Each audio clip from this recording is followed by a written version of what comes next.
Hi student, welcome back to the channel. Today we are going to solve some of the most important MCQs from your high school science chemistry set number 7 CP 2025 year. Student, I will not only tell you the correct answer but also explain why the other options are wrong. So, without any delay, let's begin with the question number 8. What is question number 8? pH value of water in the acid rain is. Student, जो normal pH rain water होता है उसका जो pH होता है वो 5.6 होता है. ये होता है नॉर्मल रेन वाटर का पीएच वैल्यू. अब ये इतना क्यों होता है? क्योंकि कार्बन डाइऑक्साइड जो है वो H2CO3 के फॉर्म में रेन वाटर पे रहता है, कार्बोनिक एसिड के फॉर्म में. लेकिन जब यही एसिड रेन में कन्वर्ट होता है तो एसिड रेन में क्या होता है कि जो सल्फर डाइऑक्साइड है, नाइट्रोजन डाइऑक्साइड है, ये एज अ पॉल्यूटेंट्स एयर में हो जाते हैं और ये वाटर के साथ मिलकर अपने अपने एसिड बना लेते हैं. जैसे SO2 जो है सल्फ्यूरिक एसिड में और NO2 जो है नाइट्रिक एसिड में चेंज हो जाता है. तो जब रेन में ये दोनों एसिड प्रेजेंट हो जाते हैं तो normal rain water become acidic और उसको हम एसिड रेन कहते हैं.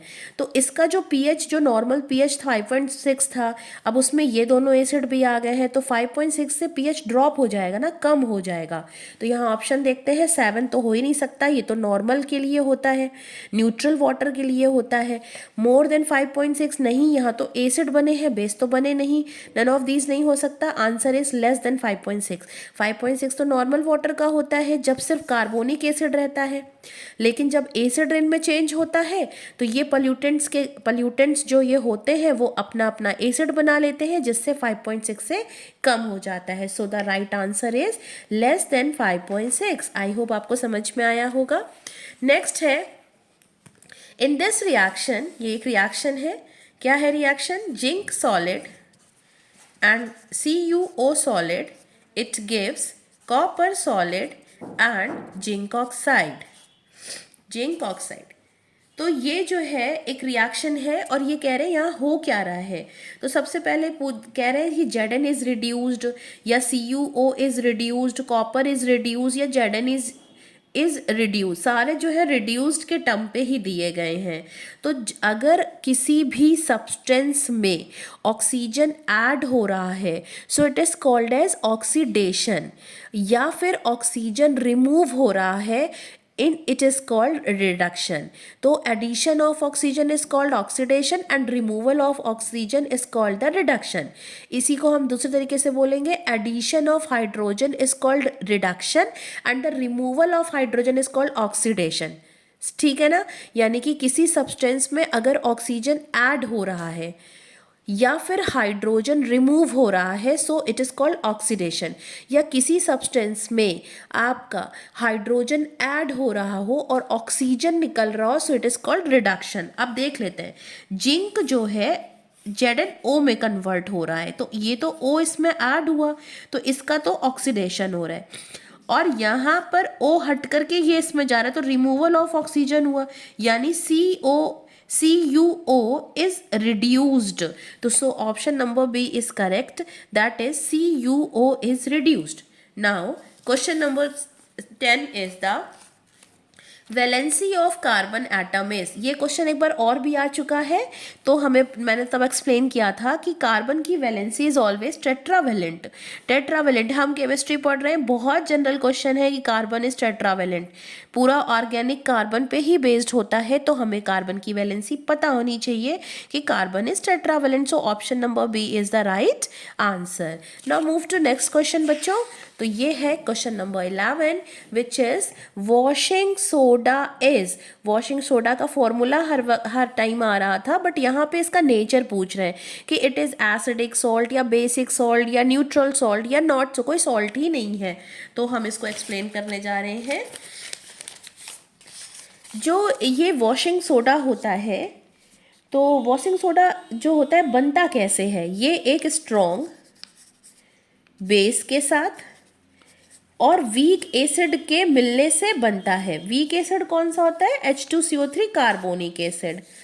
और स्ट्रॉन्ग बेस क्या है? NaOH. तो जब ये दोनों कंबाइन होते हैं तो हमें मिलता है sodium carbonate decahydrate which is the washing soda. तो यहाँ पे बेस का टर्म जो है वो स्ट्रॉन्ग है। तो जब हम इसको एक्वस करते हैं, मतलब इसमें वाटर को ऐड करते हैं, तो ये पक्का ही, बिकॉज ये स्ट्रॉन्ग है ना, तो ये तो 100% डिसोशिएट होकर के क्या देगा, ढेर सारे OH माइनस देगा।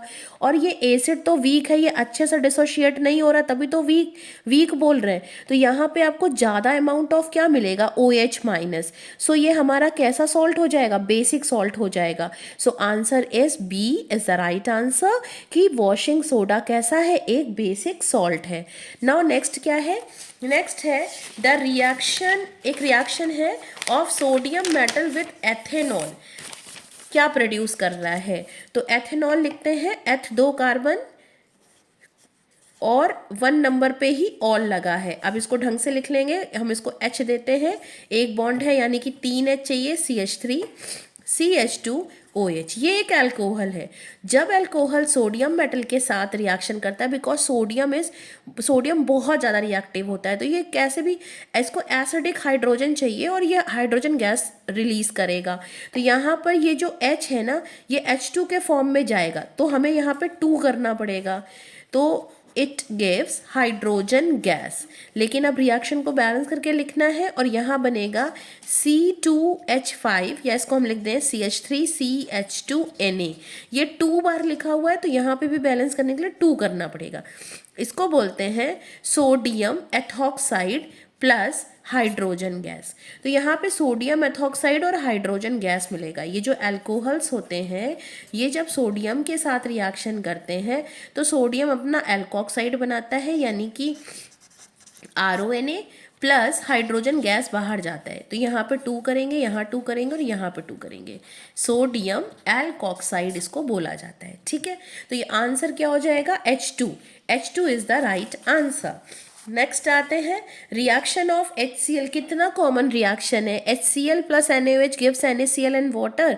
ये एसिड है, ये बेस है, ये सॉल्ट है एंड वाटर। विदाउट हम ऑप्शन को देखते ही, ऑप्शन को देखेंगे भी नहीं और पता चल रहा है इट इज़ न्यूट्रलाइजेशन रिएक्शन। तो यहाँ पर डिकम्पोजिशन रिएक्शन नहीं है, ऑक्सीडेशन रिएक्शन, रिडक्शन रिएक्शन नहीं है, एलिमिनेशन नहीं है, it is neutralization reaction. So students, all right, this is all about the today session. Now, if you want more such salt sets and quick revision of chemistry, then follow the channel and stay connected with me. I will meet you in the next video. Till then, keep learning and all the best for your exam. Bye, students.